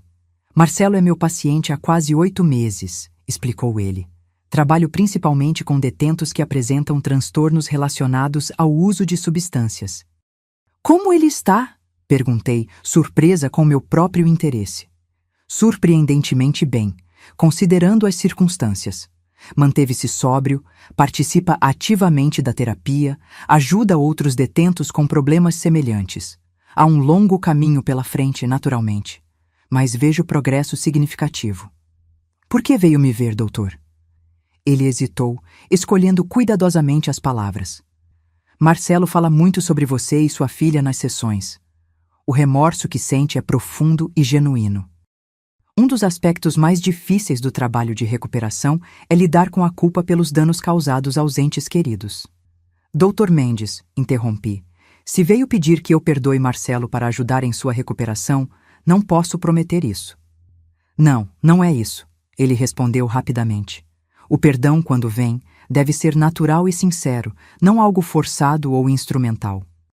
Vim porque acredito que compreender o processo pelo qual Marcelo está passando pode ser útil para seu próprio processo de cura. Meu processo de cura? Senhora Almeida, você perdeu seu marido de forma traumática e violenta e descobriu que seu próprio filho foi responsável por isso. É uma dor que poucas pessoas podem compreender.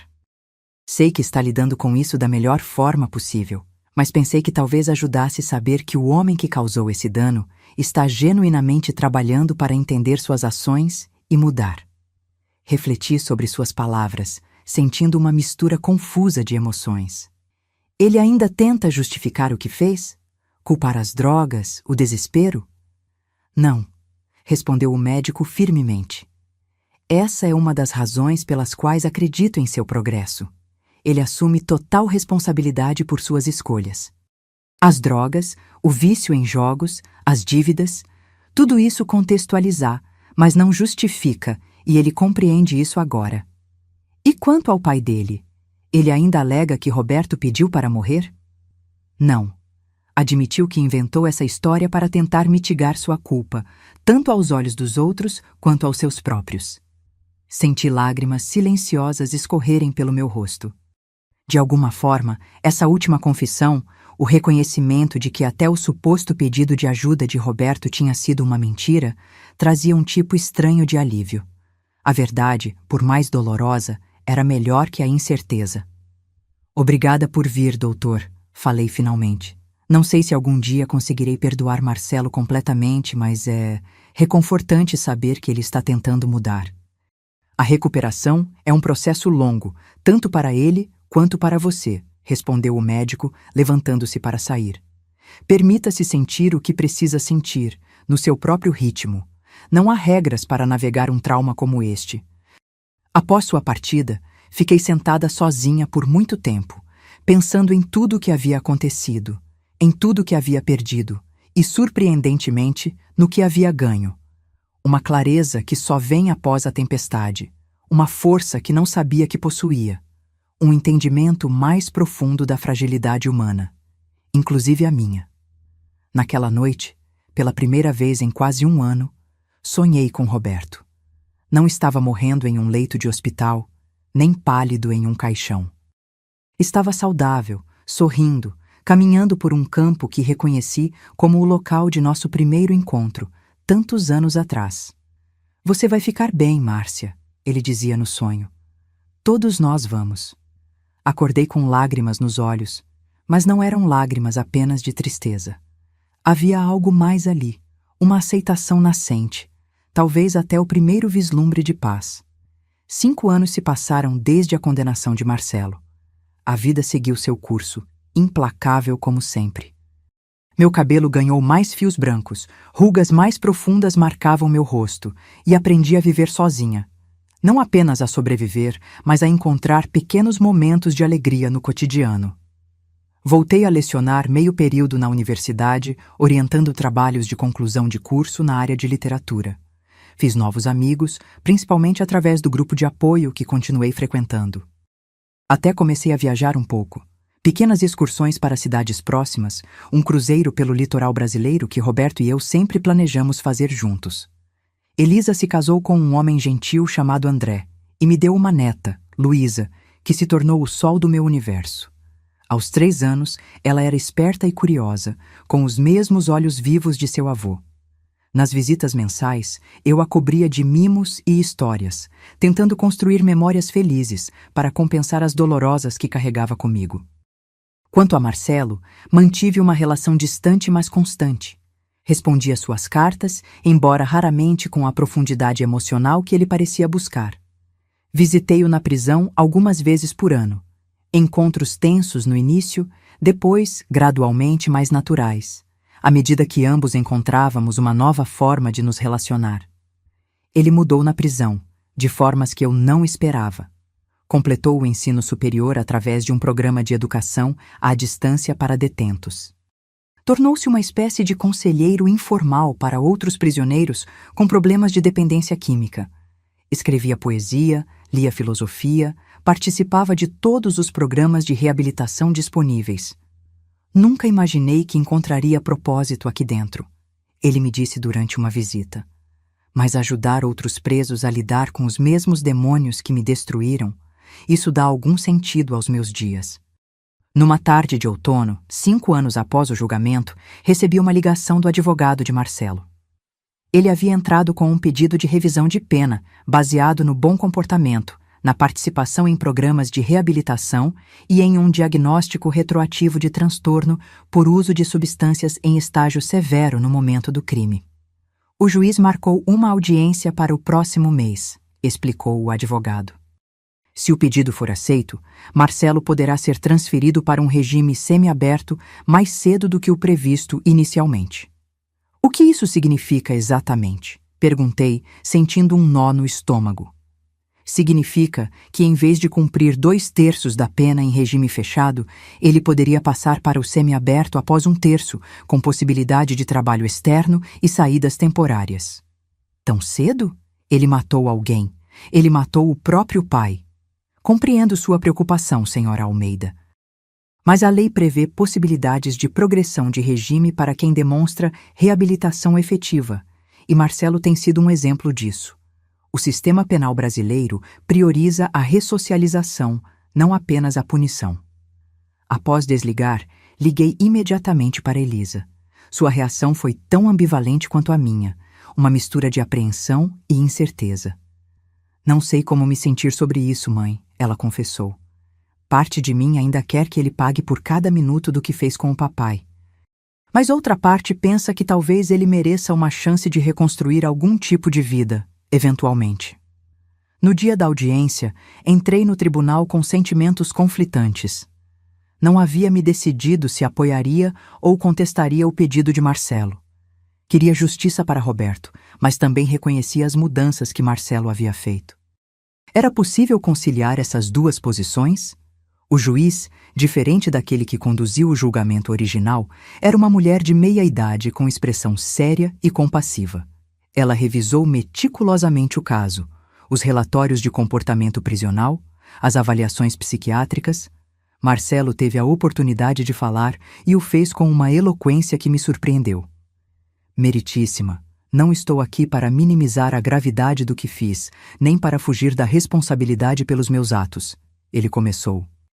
Tirei a vida do meu pai, causei dor incalculável à minha família e nenhuma quantidade de tempo na prisão jamais compensará isso completamente. Ele continuou, explicando como havia usado seu tempo de reclusão para entender os mecanismos de sua dependência, para confrontar seus próprios demônios, para buscar maneiras de retribuir a sociedade, mesmo de dentro da prisão. Não peço esta progressão como um favor ou um atalho, concluiu.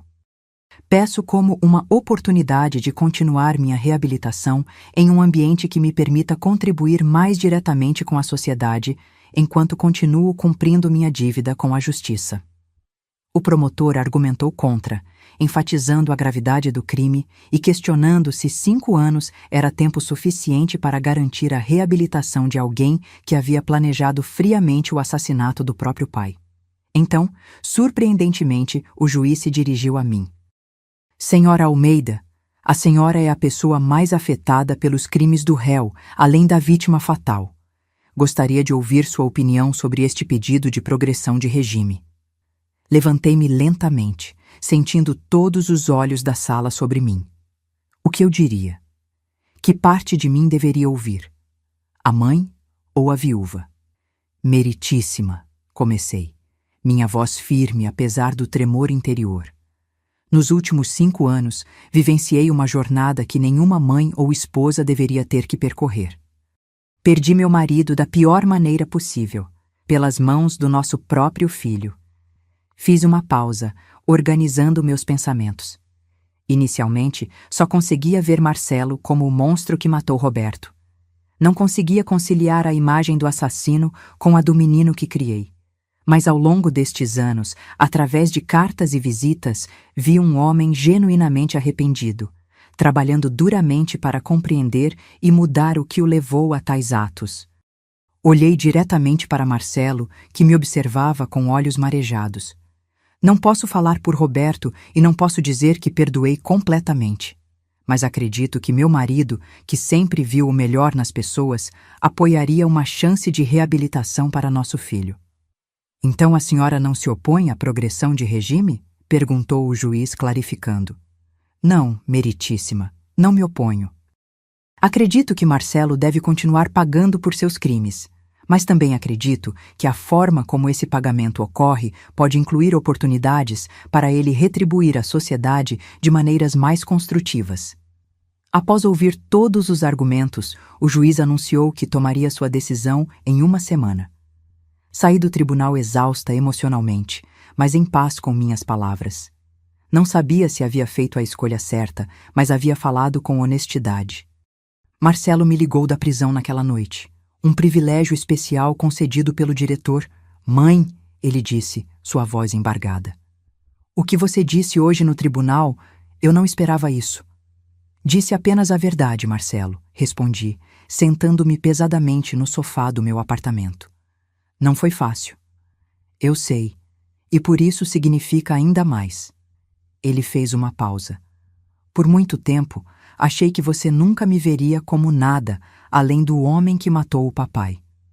Parte de mim sempre vai ver isso, admiti. Não posso apagar o que aconteceu, nem você pode.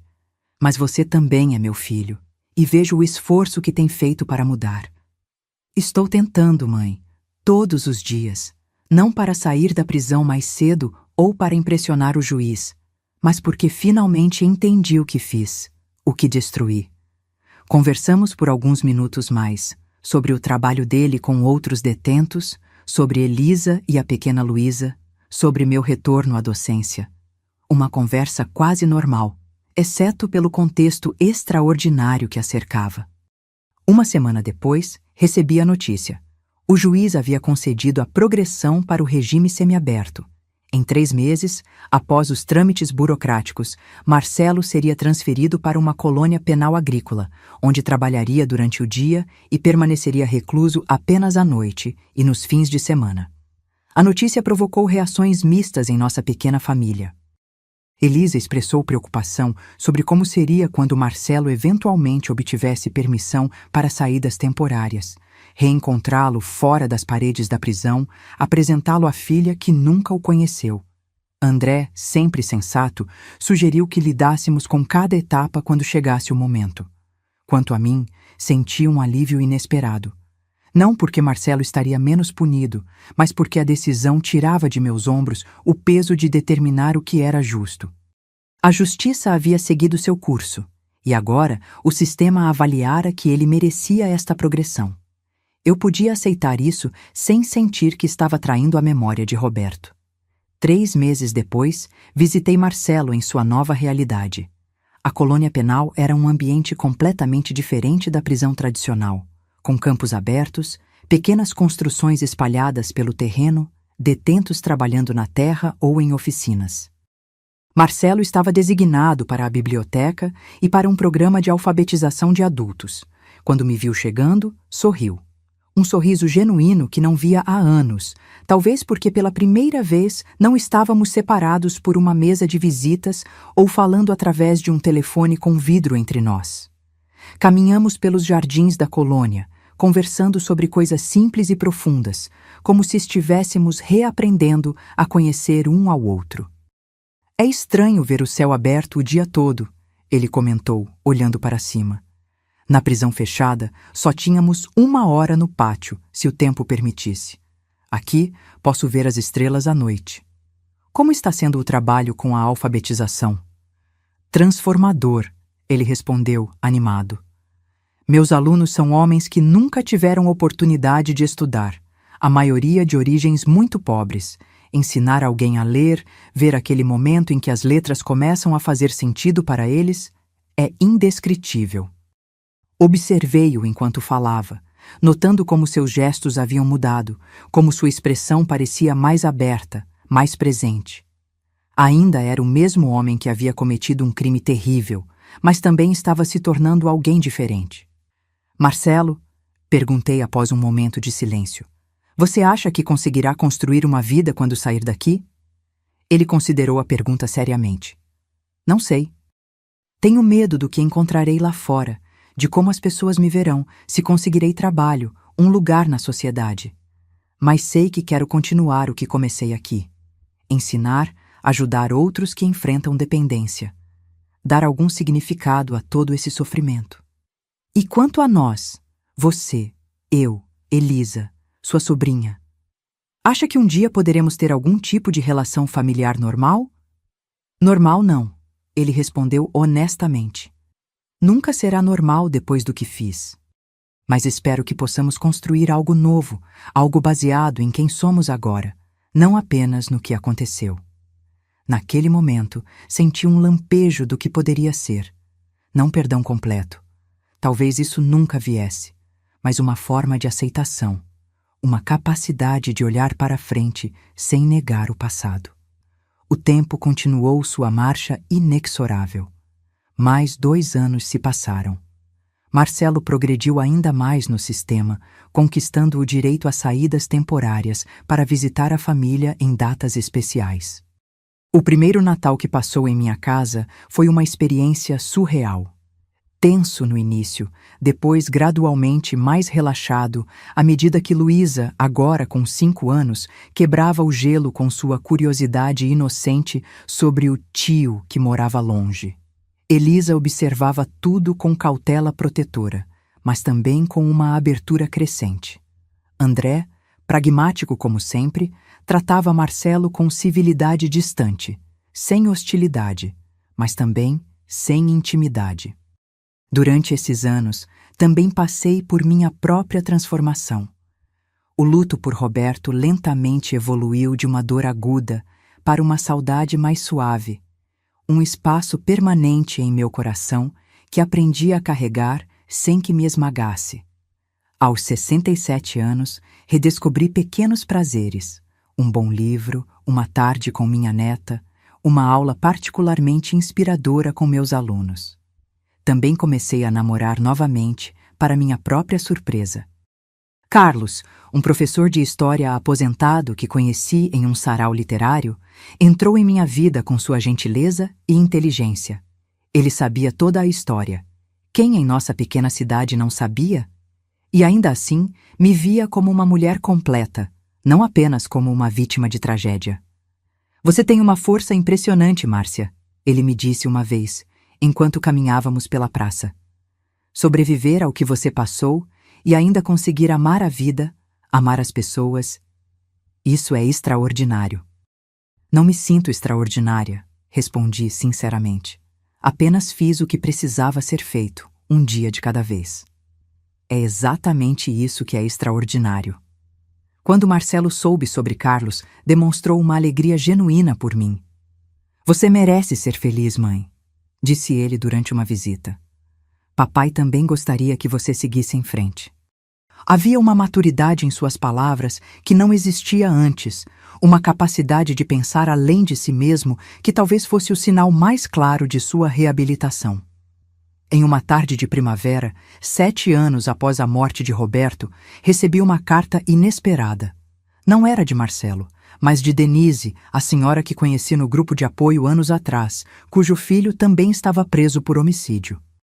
Querida Márcia, ela escrevia, Eduardo finalmente saiu em liberdade condicional na semana passada, após 15 anos. Os primeiros dias têm sido surreais. Ele está tão mudado, o mundo está tão mudado. Há momentos difíceis, sem dúvida, mas também momentos de alegria que nunca pensei que voltaria a sentir.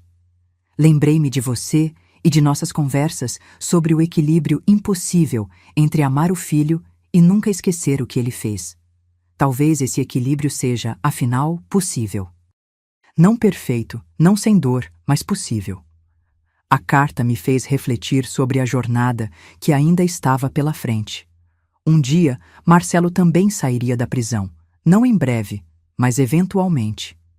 Como seria recebê-lo no mundo? Como seria para ele enfrentar uma sociedade que não esquece nem perdoa facilmente? Em meu próximo encontro com a psicóloga, uma prática que mantive durante todos esses anos, compartilhei essas preocupações. Márcia, ela disse pensativamente, você passou por um trauma que poucos conseguem imaginar. Perdeu seu marido de forma violenta e descobriu que seu próprio filho foi responsável. O fato de você ter conseguido manter um relacionamento com Marcelo, de estar preocupada com seu futuro, já é notável. Mas não sei se estou fazendo a coisa certa, confessei. Às vezes, me sinto culpada por ainda amá-lo, como se estivesse traindo Roberto. Outras vezes, me sinto culpada por não conseguir perdoá-lo completamente. Talvez o perdão não seja algo que aconteça de uma vez, como um interruptor que se liga, ela sugeriu. Talvez seja mais como uma jornada, com avanços e recuos, um processo contínuo que nunca realmente termina. Suas palavras ficaram comigo. Um processo contínuo, uma jornada, não um destino. Em uma tarde particularmente significativa, visitei o cemitério onde Roberto estava enterrado. Era o aniversário de nossa união.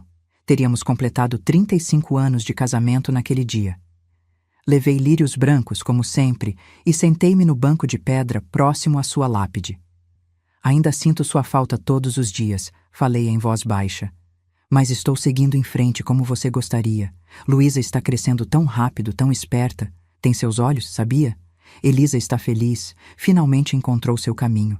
E Marcelo? Bem, Marcelo está tentando. Não é o suficiente. Nunca será suficiente para compensar o que fez. Mas está tentando. Uma brisa suave agitou as folhas das árvores, como se Roberto estivesse respondendo à sua maneira. Fechei os olhos, sentindo o calor do sol no rosto, permitindo-me um momento de paz. Quando abri os olhos novamente, notei algo que não tinha visto antes. Um pequeno broto verde emergindo ao lado da lápide. Uma planta qualquer, talvez trazida pelo vento ou por um pássaro, encontrando vida no lugar menos provável. Sorri para aquela pequena manifestação de resiliência. A vida, de alguma forma, sempre encontra um caminho para continuar. Nem sempre o caminho que esperamos ou planejamos, frequentemente através de dor e perda, mas sempre em frente. No caminho para casa, pensei em todos nós. Eu, Elisa, Marcelo, Roberto, cada um seguindo sua própria jornada. A minha continuava aqui, tentando equilibrar amor e perda, memória e movimento, justiça e misericórdia. A de Roberto havia seguido para um lugar que eu não podia conhecer ainda. A de Elisa florescendo com sua nova família, e a de Marcelo, uma estrada longa de redenção que talvez nunca terminasse completamente. Não havia respostas fáceis, nem finais perfeitamente resolvidos. Apenas pessoas imperfeitas tentando encontrar seu caminho após uma tempestade que havia mudado a paisagem para sempre. E talvez isso fosse o suficiente. Não uma história com final feliz, mas uma história verdadeira, com todas as suas complexidades e contradições. Uma história sobre perda e traição, sim. Mas também sobre resiliência, sobre a capacidade humana de continuar respirando, andando, vivendo, mesmo quando parece impossível. Sobre como as pessoas podem mudar, para pior e para melhor. Sobre como o perdão é complicado e contínuo. Sobre como a vida segue inexoravelmente, mesmo após as piores quebras. Minha vida havia se partido em 2 momentos distintos. Antes e depois daquela ligação do banco. Antes e depois de descobrir que meu marido havia sido envenenado pelo nosso próprio filho. Mas continuava sendo minha vida, com todas as suas feridas e cicatrizes, com todos os seus momentos de dor e vislumbres de alegria. E enquanto dirigia de volta para casa, para a nova vida que havia construído das cinzas da antiga, senti uma certeza profunda. Continuaria em frente, um dia de cada vez, carregando comigo tudo que havia perdido e tudo que ainda podia encontrar. Agora, se você gostou dessa história, clica em se inscrever e me diz nos comentários qual parte te deixou de queixo caído.